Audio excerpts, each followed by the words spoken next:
رسوله الكريم أما بعد فأعوذ بالله من الشيطان الرجيم بسم الله الرحمن الرحيم ولا تقولوا لمن يقتل في سبيل الله أموات بل أحياء ولكن لا تشعرون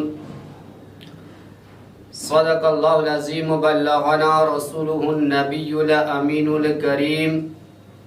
ونحن على ذلك لمن الشاهدين والشاكرين والحمد لله رب العالمين۔ معزز سامعین کرام، ایک بار بارگاہ رسالت میں درود و سلام رمضان عقیدت پیش کریں۔ اللہم صلی علی سیدنا و مولانا محمد المعد الجود والکرم وآلہ وبارک وسلم۔ صلاۃ و سلاما علیک یا رسول اللہ، صلاۃ و سلاما علیک یا حبیب اللہ۔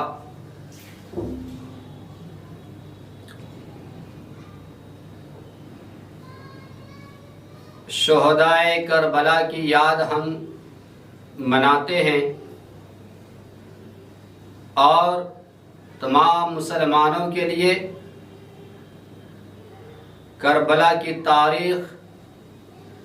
اہل بیت اطہار کی سیرت، ان کی تعلیمات کو یاد رکھنا ضروری ہے کہ کربلا ہی وہ سرزمین ہے، شہدائے کربلا کی وہ تاریخ ہے جو حق و باطل کے درمیان خط فاصل ہے۔ مومن و منافق کی پہچان شہادت کربلا، شہدائے کربلا کے کردار اور ان کی سیرت سے ہوتی ہے۔ کربلا کی تاریخ کو یاد رکھنا اس لیے بھی ضروری ہے کہ کربلا سے کمزور و ناتواں، لاچار و مجبور کو حق بولنے کی جرأت، حوصلہ و ہمت ملتی ہے۔ ظالم چاہے کتنا ہی طاقتور ہو، لیکن امام حسین کے کردار سے ظالم کے سامنے میں حق بولنے کی جرأت ملتی ہے۔ اللہ تبارک و تعالی قرآن کریم فرقان حمید میں ارشاد فرماتا ہے وَلَا تَقُولُوا لِمَن يُقْتَلُ فِي سَبِيلِ اللَّهِ أَمْوَاتٌ، کہ جو اللہ کے راستے میں شہید ہو جائے اسے مردہ نہ کہو، بل احیاء ولکن لا تشعرون، بلکہ وہ زندہ ہیں لیکن تمہیں شعور نہیں، سمجھ نہیں، اس کا علم نہیں۔ غور کرنے کی بات ہے، ایک انسان کا سر دھر سے جدا ہو جائے، اس کے جسم کے ٹکڑے ٹکڑے ہو جائے، ان کا سارا جسم کے اعضاء الگ الگ ہو جائے، تو ایک عقل مند جب اپنی عقل سے سوچے گا تو عقل مند فیصلہ کرے گا کہ جس کا سر دھر سے جدا ہو چکا ہے، جسم کے اعضاء الگ الگ ہو گئے ہیں، ان کا جسم بکھر چکا ہے، وہ مردہ ہے۔ ڈاکٹر اسے کہے گا مردہ ہے، سرجن اسے کہے گا مردہ ہے، اسے سائنسٹسٹ کہے گا مردہ ہے، وگیان اسے کہے گا مردہ ہے، عام انسان اسے کہے گا مردہ ہے۔ لیکن قربان جاؤ قرآن کریم پر، اللہ رب العزت کے فرمان پر، کہ اللہ تبارک و تعالیٰ فرماتا ہے کہ اے سائنسدانوں، اے عقل مندو، تم اپنی عقل کے مطابق کہتے ہو کہ وہ مردہ ہے، اپنے عقل سمجھتے ہو کہ مردہ ہے، لیکن سن، جو میرے راستے میں شہید ہو جاتے ہیں، جو میرے رضا کے لیے دین اسلام کے خاطر اپنی قربانیاں پیش کرتا ہے، وہ مردہ نہیں ہوتا بلکہ وہ زندہ ہے۔ اور اسے سمجھنے کی جہاں تک بات ہے، اللہ تبارک و تعالیٰ فرماتا ہے کہ تمہیں وہ سمجھ، وہ عقل، وہ شعور ہی ہم نے ہی عطا کیا ہے کہ تم اس کو سمجھ سکو کہ اللہ تعالیٰ اسے کیسے زندہ رکھا ہے۔ اسی لیے محترم حضرات، شہدائے کربلا ہوں، شہداء احد ہوں، شہداء بدر ہوں، جو اللہ کے راستے میں شہید ہو گئے ہیں، اللہ رب العزت اسے زندہ رکھا ہے، اس فانی زندگی کے بدلے میں اسے حیات جاویدانی عطا فرما دیا ہے۔ کربلا کی سرزمین پر جب امام عالی مقام امام حسین رضی اللہ تعالی عنہ اپنے ساتھیوں کے ساتھ دین اسلام کے خاطر یزید کی سرکوبی کے لیے کربلا جب پہنچے ہیں تو وہاں ابن زیاد نہر فرات پہ پابندیاں لگا دیا ہے۔ ابن زیاد طرح طرح سے پریشان کر رہا ہے۔ ابن زیاد امام عالی مقام پر ہر طرح کے ظلم و ستم کرتے ہیں۔ حضرت عباس علمبردار پانی لانے کے لیے نہر فرات کا رخ کرتے ہیں۔ امام حسین کے خیمہ میں بچے ہیں، خواتین ہیں، اہل بیت اطہار کے افراد ہیں، پیاسے ہیں، پریشان ہیں۔ حضرت عباس علمبردار پانی لینے کے لیے نہر فرات کی طرف چلے جاتے ہیں۔ نہر فرات کے اندر مشکیزہ بھر لیتے ہیں، گھوڑا کی طرف اشارہ کرتے کہ گھوڑا تم پانی پی لو، لیکن وہ گھوڑا اپنا منہ نہر فرات میں نہیں ڈالتا ہے۔ وہ گھوڑا بھی یہ بتانا چاہ رہا تھا کہ اے یزیدیو دیکھ لو، میں پانی پی کر تمہاری جماعت میں شامل نہیں ہونا چاہتا ہوں، میں امام حسین کا وفادار ہوں، عباس علمبردار کا وفادار ہوں، میں عباس علمبردار کا وفادار ہوں، اہل بیت اطہار کا وفادار ہوں، میں اپنا منہ پانی کے اندر نہیں ڈال سکتا جب تک کہ میرے آقا پانی نہیں پی سکتے ہیں۔ حضرت عباس علمبردار مشکیزہ لے کر وہاں سے باہر نکلتے ہیں۔ باہر چلے، ابن زیاد نے اعلان کیا کہ اے سنو، اگر عباس علمبردار اگر پانی لے کر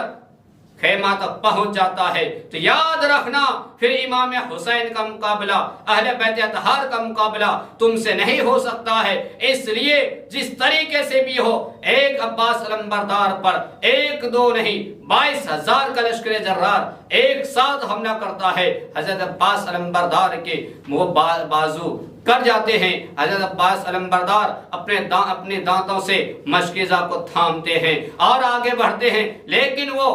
یزیدی اس طریقے سے حملہ کرتی تیروں کی بوچھار کرتے ہیں کہ مشکیزہ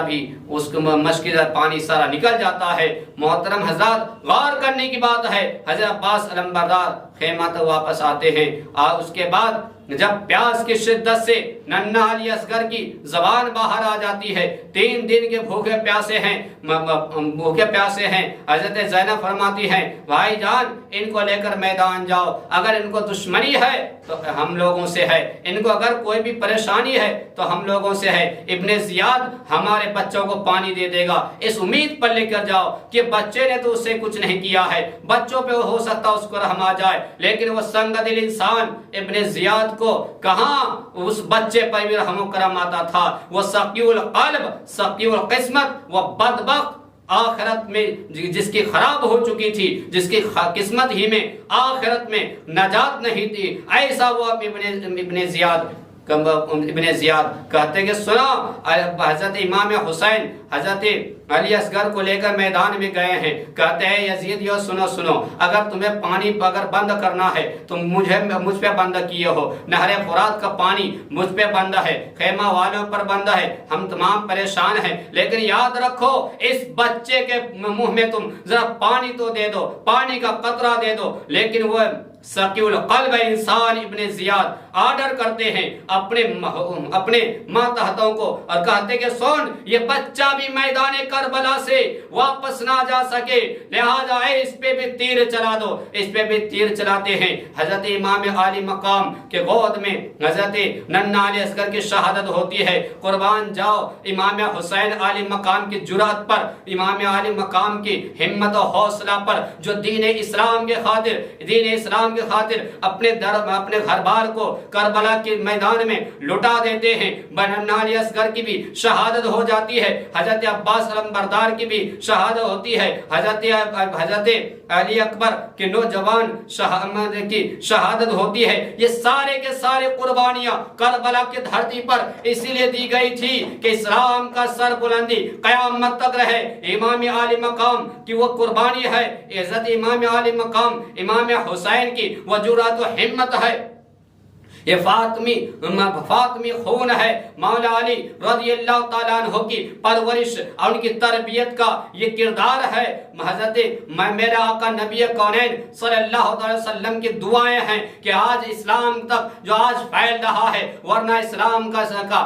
چہرہ وہی پر یزید چاہ رہا تھا کہ مسخ کر دیا جائے، اسلام کو کسی طریقے سے مٹا دیا جائے، لیکن امام علی مقام اسلام کے لیے اپنے گھر بار کو قربان کر کے قیامت تک بتا دیا کہ اے لوگوں یاد رکھنا، کسی ظالم کے سامنے میں حق بولنے سے میرے ماننے والوں تم خاموش نہ رہنا، ظالم کتنا بھی طاقتور رہے لیکن حق کی جیت ہوگی۔ وقتی طور پر اگر تمہاری آواز اگر دبا بھی دی جاتی ہے تو دبا دی جائے، لیکن اگر تم حق پر ہو، امام حسین کے ماننے والے ہو، تو تمہاری جیت ہمیشہ ہوگی، اللہ تعالیٰ تمہیں سر بلندی عطا فرمائے گا۔ محترم حضرات، تو کربلا کی سرزمین سے ہمیں درس ملتا ہے۔ کربلا کی سرزمین صرف ایک واقعہ نہیں بلکہ ایک پوری یونیورسٹی ہے، وہاں سے ہر طریقے کے انسان کو ایک درس ملتا ہے کہ جس دور میں بھی رہو، جس حال میں بھی رہو، حق کا دامن، حق کا پرچم بلند کرو، حق کا دامن مضبوطی سے تھام کے رہو، امام حسین کے نام لیتے رہو۔ محترم حضرات، امام حسین کی قربانیاں وہ قربانی ہے جو رہتی دنیا تک کسی نے اور نہیں دی۔ امام حسین نے جو اپنی قربانیاں دین اسلام کی خاطر پیش کی ہے وہ کوئی اور نہیں کر سکا ہے۔ اللہ تبارک و تعالیٰ نے امام حسین کو وہ اعلیٰ و عرفہ مقام عطا فرمایا ہے جس کے بارے میرے آقا نے ارشاد فرمایا تھا، الحسن والحسین سیدہ شباب اہل الجنہ، کہ امام حسن و حسین یہ جنتی نوجوان کے سردار ہیں۔ محترم حضرات، اگر تاریخ کا غور پر اگر نظر ڈالیں تو یہ کربلا سے پہلے، اسلام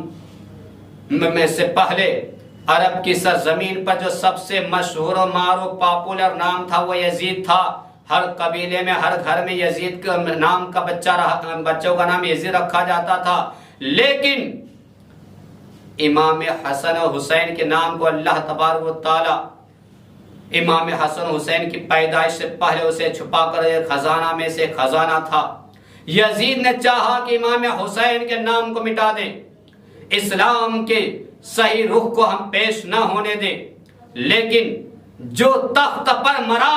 یزید وہ مٹ گیا۔ قیامت تک کوئی انسان اب یزید نام اپنے بچوں کا رکھنا نہیں چاہتا ہے، اور وہ حسین جو پاپولر نام پہلے نہیں تھا، اسلام سے پہلے پاپولر نام نہیں تھا، اس کو مٹانا چاہا۔ امام حسین کی حقانیت ہے، امام حسین کی سچائی ہے، امام حسین کی شہادت کی برکت ہے کہ ہر خاندان میں، ہر ملک میں، ہر اسٹیٹ میں، ہر گاؤں میں، ہر ضلع میں حسین نام کا ملے گا، حسینی نام کے ملیں گے، حسینی گھرانے کے اولاد ملیں گے۔ امام حسین کی قربانیاں وہ قربانی ہے جس کی بنیاد پر کتنا بھی کمزور و ناتواں انسان ہو اس کو حق بولنے کی طاقت و قوت و جرأت ملتی ہے۔ اللہ تبارک و تعالی ہم تمام مسلمانوں میں امام حسین کے نقش قدم پر چلنے کی توفیق رفیق عطا فرمائے۔ ہم تمام کے دلوں کو اللہ تبارک و تعالی امام حسن و حسین کی محبت سے سرفراز فرما دے، ہمارے دل میں امام حسین کی محبت ڈال دے، اس لیے کہ امام حسین کی محبت